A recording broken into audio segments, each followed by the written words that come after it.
I've been having some issues with my LG direct drive. Here is the serial number, if you can see it properly.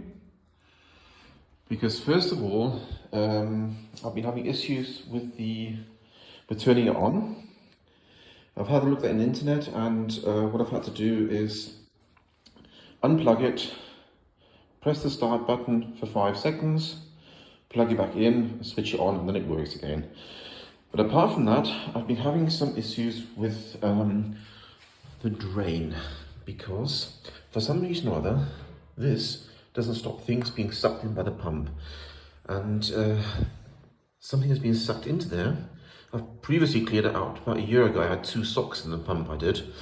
But I didn't film myself then because I just took it apart and was hoping it wouldn't happen again. But now it's happened, I am going to do a video about it. So what I'm going to do is, I have to try to remember exactly what I did last year. Because I'm sure, obviously I have to unplug it first of all, no electric. I had to unscrew the 2 screws on both sides. And if I remember rightly, I also had to take out the drawer. And I think there were some screws somewhere around here. That one's there, I don't know if you can see it. I have to unscrew that one as well. And I'm gonna have to try to find out exactly which screws I took out last time, and then what I'll do is I'll carry on videoing from there, from the screws which I've taken out, just to show you exactly where they were. Okay. So now I've taken those 2 screws out which I mentioned, and all you need to do is just pull this, and it comes off automatically. And there's the life inside. So I'll get stuck in and get the other screws off, and fill that now in a second. So what I'm doing now is there was a screw here, obviously the earthing cable here, 1 screw here. I'm just taking off the left side. I think I took off both sides last time, which if I recall was not really necessary. So now I've taken all those screws out, even the one right at the bottom here. Now what I've just realised is I have to take off the front panel, and I think there were 2 screws here. And as mentioned yesterday, it's the 1 screw here which I have to take off there, and here as well. Once I've taken that off, I'll carry on. So I've lifted off, taken the screws out. All you have to do is just lift this up, I think it is. And it comes off. So, and now I can access these screws.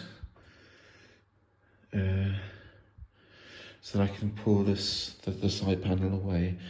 But I think first of all I have to get rid of this screw here, or these 2 screws here, and the screws down the bottom here, which are hidden at the back here.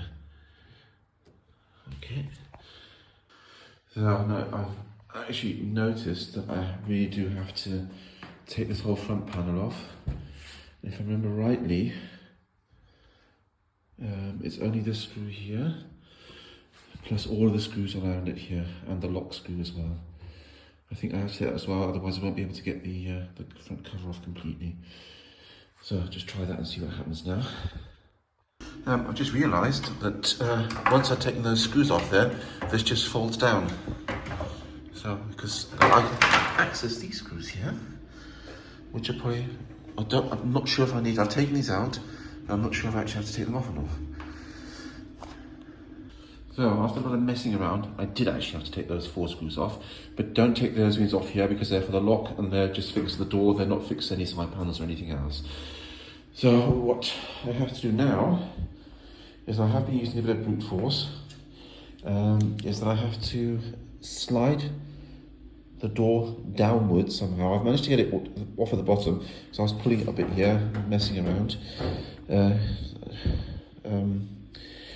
Yeah, so as soon as I got this door back off again, I can access the pump at the bottom there, which at the bottom, and then I'll start to film again.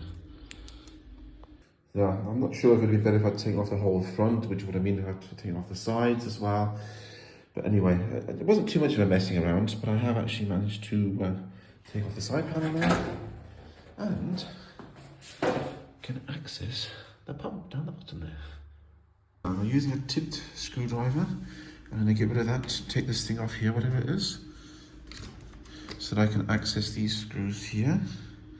And it's 3, but this isn't the way it is, and I can't get into it properly. So I just take that off without having to actually disconnect anything here. Well, I couldn't get that thingy off there, whatever it was, so I just unscrewed everything. And now we'll have a quick look inside here. What exactly could be the problem? And that looks pretty much worn down there. But somehow the pump doesn't seem to be the main problem here, or is it just dirty? I'm not quite sure. So I'll have to look into there now. Let's see what I can dig out. I'll probably have to take off the rubber bung thingy here, and then I'll look into why. Because last time I had some socks. I had 2 pairs of socks stuck in the back there. I've got no idea how they get past this filter thing here. Yeah, but never mind. Okay. So I'll just get back to this thing here now. I'll just try that then. See what happens.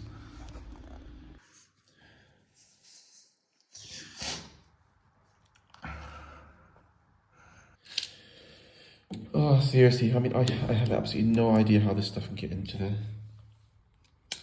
Anything else on there?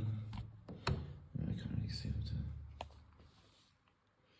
So it looks like it's all free again. Oh, but still, I just got no idea how that stuff can get. I got no idea I can get past that sieve about at all. But never mind. So now, all I have to do now is just put everything back together. I actually put that back on because I noticed it wasn't anything wrong with it.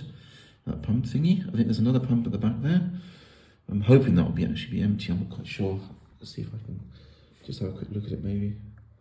But I just can't access it, so I'll probably just leave it and hope that everything works again, really. This is just really strange. Okay, but never mind. Then I'll just carry on doing this stuff and put everything back together in the reverse order. And I'll film just after I put everything back together here and before I put the top on, because I have to put some cable ties on this, on these parts here, where it connects to the side wall. And then, yeah, I'll get the video into the internet then. I have just noticed that to take the side panel off, it was quite easy. All you need to do is just pull it backwards at the bottom a little bit and then slide it downwards. Okay, just that and when you put it back in again, is slide it in upwards first and then just pop in the in that plastic thing in the hole at the bottom. Just there's something in between. Well, I've cleaned out the pipe or the tube, whatever it is. And now I'm just going to put everything back in the reverse order and just see how quick it goes. What I have determined is you do not have to take off the other side, because last time I took everything apart. But other than that, I'm hoping this will be straightforward. The only thing is to try to get the side wall back in without breaking anything. Okay, so I'll get back with a video right at the end. And yeah, see how it's running. You have positions here for the cable ties for the to tie back this cable here. Because when you push it in, just be aware that you have to put it right around so that it keeps in. Can you hear it engaging? Okay, and I just push it through, put the cable in, tightened it, and then the cable won't run away with it. So I'll just get that finished off now then. Other than that, everything is finished. So I've let it go on a quick wash cycle, and everything worked out fine. So it looks like I've actually solved the blockage problem. The pump, they're making loads of noise. It's been like that for a while now. But other than that, the machine is about, a good 12, 13 years old, I think it is, and still running quite well. So at the end of the day,